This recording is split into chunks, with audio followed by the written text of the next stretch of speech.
right here in our studios with us. Mr. Freeborn Igorigo is, he came back recently from the Central African Republic thanks to help from the Nigerian Diaspora's Commission headed by Abike Dabiri Erewa. Mr. Igorigo, it's good to see you in our studios. It's good to see you back safe and sound all the way from Central African Republic. Initially, when we had seen that video, we didn't think that, it was going to eventually get the kind of attention that it eventually got. But now that you're back from the Central African Republic, how does it feel to be back home? First of all, I want to say thank you to all those that are responsible for our rescue. I really mentioned right from the authority of the Office of the Presidency to the foreign ministers and to the ambassadors in Central Africa over. They really took action and they took good care of us. To answer your question, it feels good to be back. It feels very good to be back, knowing that we are safe and secure from the horrors we endured over there. At a particular point, not only me, all of us lose hope of surviving those ordeals. But we thank God and the government and the Nigerian diaspora, or particularly NEMA and the search and rescue team who took this matter to rescue all of us based on the attention the video garnered. And if you watch the video, you can see I was the one that spoke on the video. I addressed the issue that we are facing. But it was just not my effort. It was with collaboration with the managers of the sites and the support of my colleagues that led to that boldness to at least cry for help. Well, when we hear sometimes, we know that the Japa wave in Nigeria has been, quite high in recent times. People want to leave Nigeria to greener pastures, and it's perfectly legitimate, for people to seek greener pastures, to want to better their lives. It is perfectly legitimate for people to want to do that. But usually we hear people going to Canada, they want to go to Europe. We even see people, take very huge risks by going through the desert, what they call irregular migration. But you chose the Central African Republic. Can you give us the backstory behind that? Actually, most of us that were involved in this predicament, we didn't go there through the normal procedure of maybe illegally. We were all specialists in our own professions. And some of us have been with the same company for 3 years. Some of us have been with the same company for 5 years. So were you recruited here in Nigeria by that company? Yes. And then you were transferred to Central African Republic? Yes, as a responsibility to go and perform my duty there. I see. It is not a matter of, okay, it is a choice. I just woke up one day, I want to go to Central Africa for greener pasture because I am not doing well here. So, okay, a company has the right to say, okay, go to our branch in London, go to our branch. So it's a legal it's a legal travel, yes. So it was legal. And when we got there, some of these kind of projects need to be handled with more hands, more employees. So they employed more people from Nigeria to the Central Africa to help us achieve our goal and the goal of the company. May I ask, what was the nature of the job? Is it mining? It was mining gold. Mining gold. And the company have been doing that here in Africa already. Some years. So that is not their first. And Central Africa and Cameroon, they are French-speaking countries. Indeed. So they need to partner with people that are already there who understand the terrain. So I have the documents of their partnership. Our invitation is here with me. And all our names are included there. So we even have evidence in video and in voice recording before this incident escalated. So it was a perfectly legitimate company. Yes. You were working with that company here in Nigeria. You were transferred as an employee of this company to the Central African Republic. Yes. Then how did things get awry? Actually, sometimes, the story of when the boat is rocky, some countries ditch the boat. That's just what happened to us. Actually, this is a very simple incident that will have been handled diligently and wisely. We did not have, I personally do not have any grudges against the company. I likewise all my colleagues. Nobody wants to see the company tear down. We want the growth of the company, so we sacrificed a lot. And when we sacrificed a lot, we were expecting at least a token of appreciation, only to be denied that token. That's what led to this agitation and response. When you say you sacrificed a lot and you wanted a token, what do you mean by that? You know, actually, when you are being transferred to a foreign country, there are some benefits, there are some accrued, okay, if you go there, these are allowances and everything. We didn't get all that. Okay. You know, there are some promises that are made, okay, you'll be given a good accommodation, a resting place. We didn't get that. Even it even gets, I have videos here of the water we were drinking. So when you didn't get those things, you complained to the management? We complained, but they said we should have patience. Okay. Even when we got there, when the company or the machine they were supposed to bring to start the work did not come up on time, we still have patience. And when the community they kept us in Central Africa rose up and said, there are strange faces in this environment, we don't know where they come from. We notified them that they should bring a security system to be with us there, to know that we didn't come here for any unscrupulous activity, because Central Africa has been known for their own rebel and different type of horrid conflict over there. So we don't want to be a victim of circumstances. So we informed them, but we didn't respond until the gendarmerie came to our door one day, arrested all of us at gunpoint. And when we were arrested, we were taken to their office. They interrogated us. We gave them all our documents to prove that we entered the country legally and we have a mission to come and do work. Despite the fact they promised us that, okay, they want to move us from that police station to a place we can stay, only to be deceived, and we were locked up in the prison. Wow. So can you tell us, when were you transferred by this company? Well, first of all, I was working with them in Abuja here. Okay. I worked with them in Kutasa, the outskirts region of Kuje. Okay. So when the work stopped, I returned back to Lagos. They now called me back to go to Ife. Since I came from Ife, I've been the one maintaining all their machines in Abuja here, everywhere in the whole country. When did you get employment with the company? May 2022. May 2022. So they stopped me 3 months after, because the job there was stopped. Okay. So I went back to Lagos. Then they called me back around August of 2022. Yes, to go to Ife. And from that position, I've traveled almost everywhere. From this, I've not gone to the south to work with them, but everywhere in the talk about Oyo State, many places in Oyo State, Nasarawa, Ondo State, Ekiti. I've worked, gone there, even Kogi State.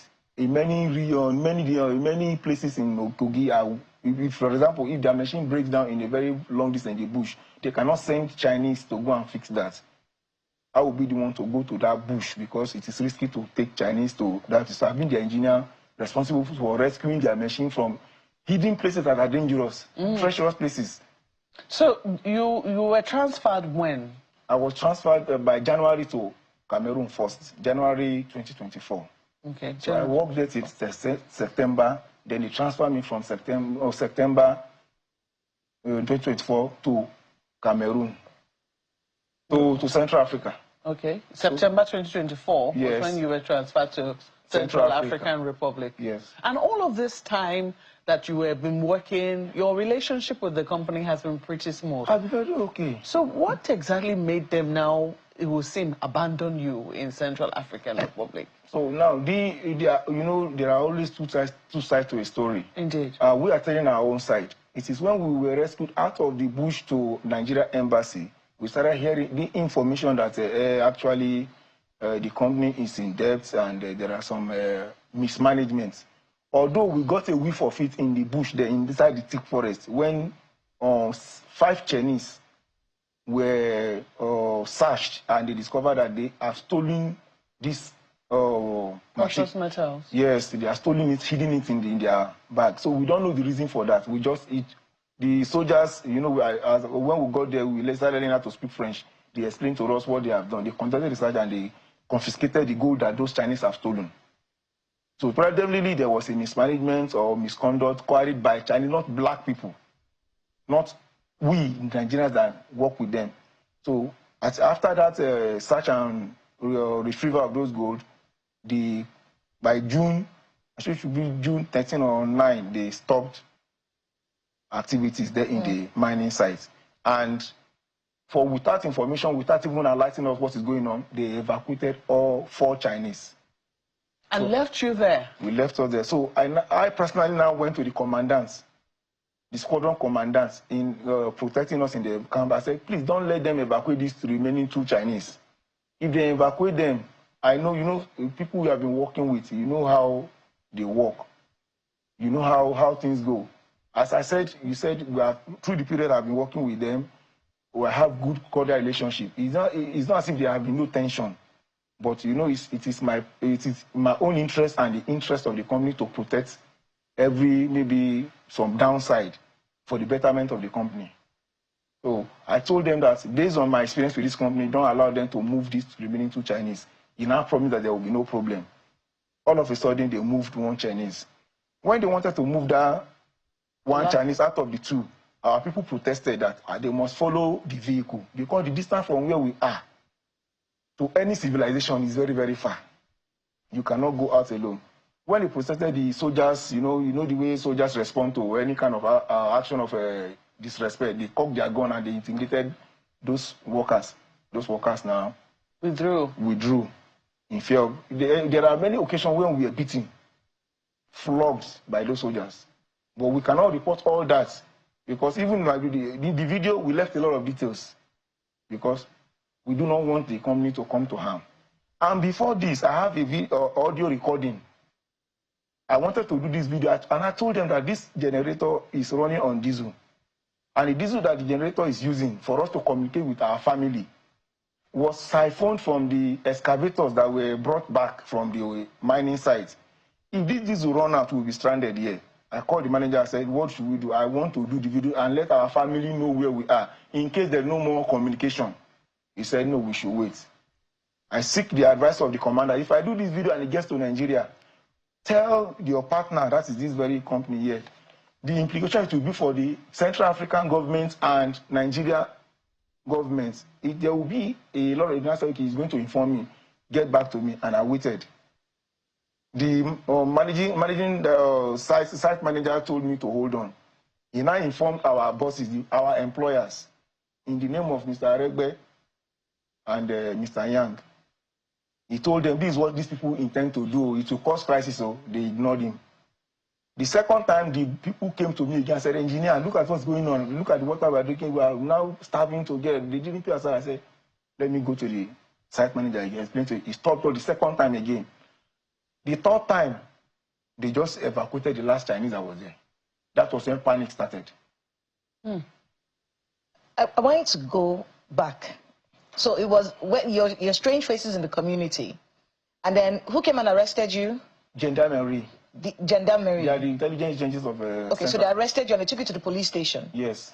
So what happened? How did you get from the police station into the bushes? Now, well, we are in the police station and we are thrown into the cell. Yes. The partners of the partners of our company that is handling that Central Africa were now running around even to get us out. Okay. But because they didn't want to pass through the proper channel, we spent 16 days in the cell. Okay. In the cell. Until they now alerted Nigeria embassy. Okay. Then they now intervened. So when they intervened, we were released immediately. I think a day after Nigeria embassy got wish for faith. So when we were released, they just took us to that place we were staying before we were arrested from. And the second day, they transported to that to the village very close to those forests. Because that forest, there is no road. We were the one that constructed that road to the mine, to that. I'm talking about the space of almost more than 20 kilometers. And when we were constructing the road, that's why I said we sacrificed a lot. Anywhere we stop, that is where we will sleep. No roof, no anything. When it is rain, we under the rain, whether in the night. Part of your complaint was you were alleging assault. The assault that I said is when you know when you are surrounded with militaries, they really get agitated. Understand? So any single mistake or if they ask you for something you don't give, they will beat you up. All this I'm saying now, it would have been better I was even hoping that at least let one of our representatives, that is the employer, let him stay and deny this. If I say something, okay, this is not true, this is not true. If you interview 13 of us, you discover it's the same thing. I may not be beaten today, but someone else has been beaten.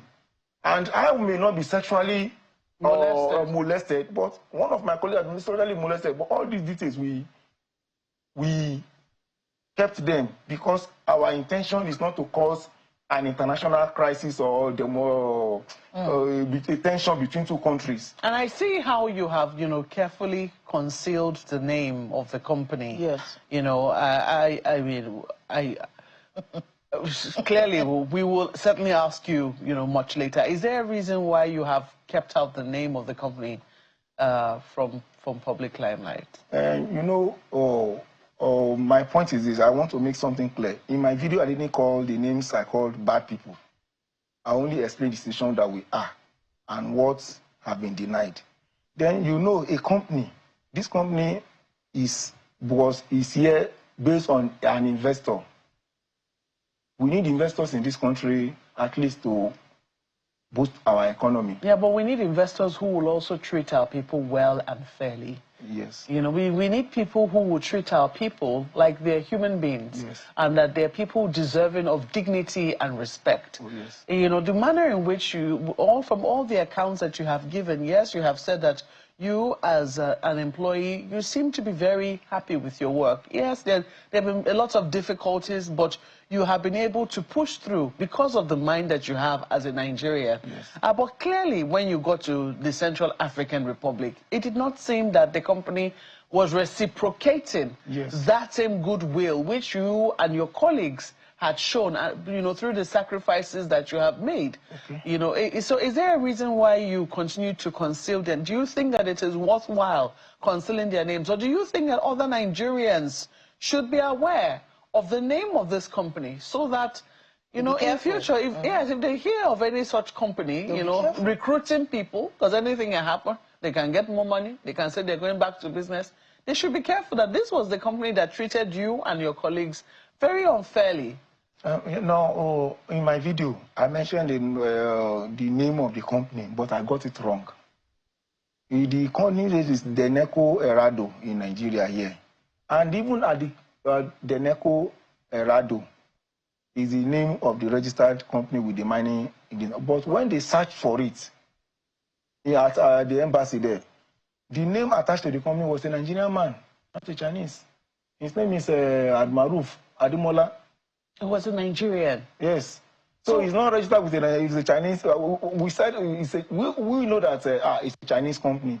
But when you now search the name you will see there is a Nigerian name. It's a Nigerian name. So we don't want a statement. We don't want to make a statement. Then later this thing escalates to be a court case. Then you must let's lay out your facts. Okay. So can I ask you now that you have come back, thankfully? Facts. Okay, so can I ask you, now that you have come back, thankfully, safe and sound with your colleagues who have been rescued, even though I'd really love to know from Nigerian authorities how they were able to find you and what the process was like bringing you back home. Okay. What are you looking for now? What exactly are you expecting? Because you've made some allegations, you were assaulted, you were abandoned, but you paid all of this time that you were... No, that's the funny thing. That is, you say sometimes loyalty is tested. And there is what is called elastic limit. When you have an elastic and you are trying to pull it apart, there is a limit it will get to. It will have to snap, it will break. Yes. We are at our elastic limit.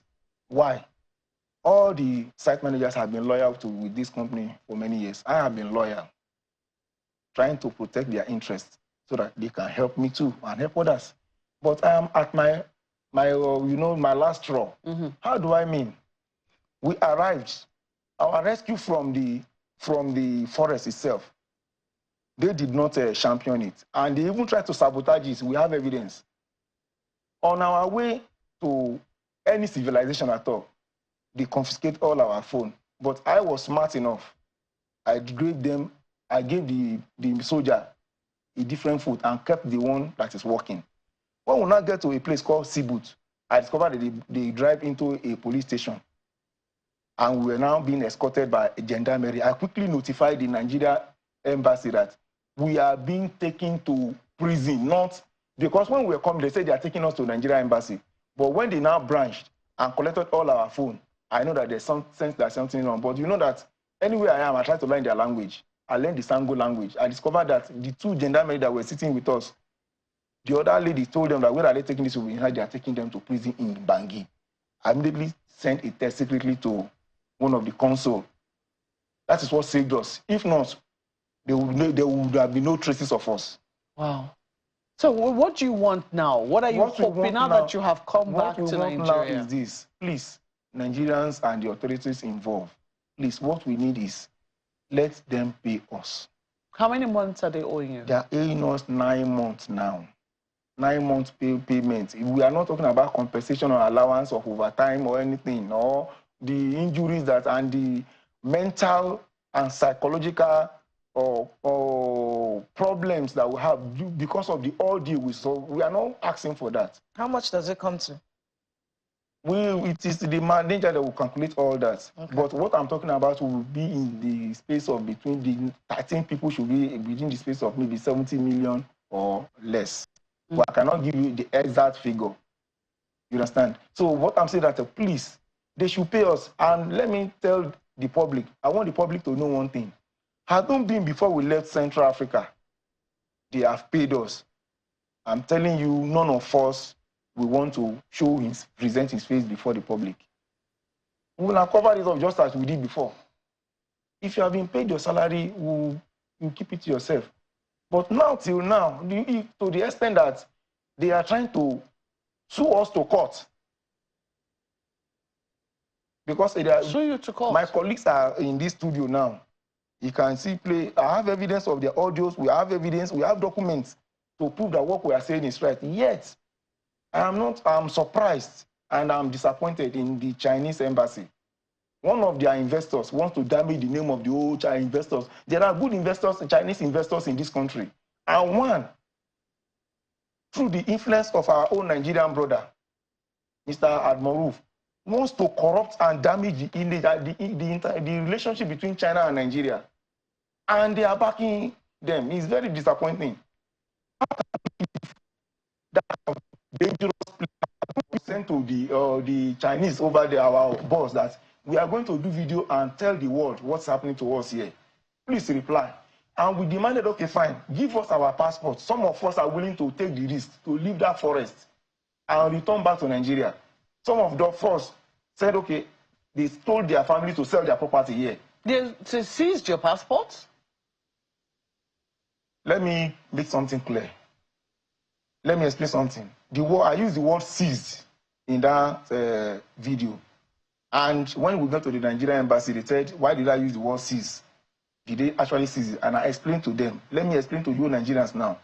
If I requested your phone from you and you willingly relinquish it to me, and I hold on to it, promising to give it back to you just in 1 week. 1 week, you demanded for it, and I said no. 2 weeks, 1 month, 5 months. What's the difference between that and seizing? That is a translation of that. Well, Mr. Freeborn Igorigo, we sincerely hope that, I want to believe that the Nigerian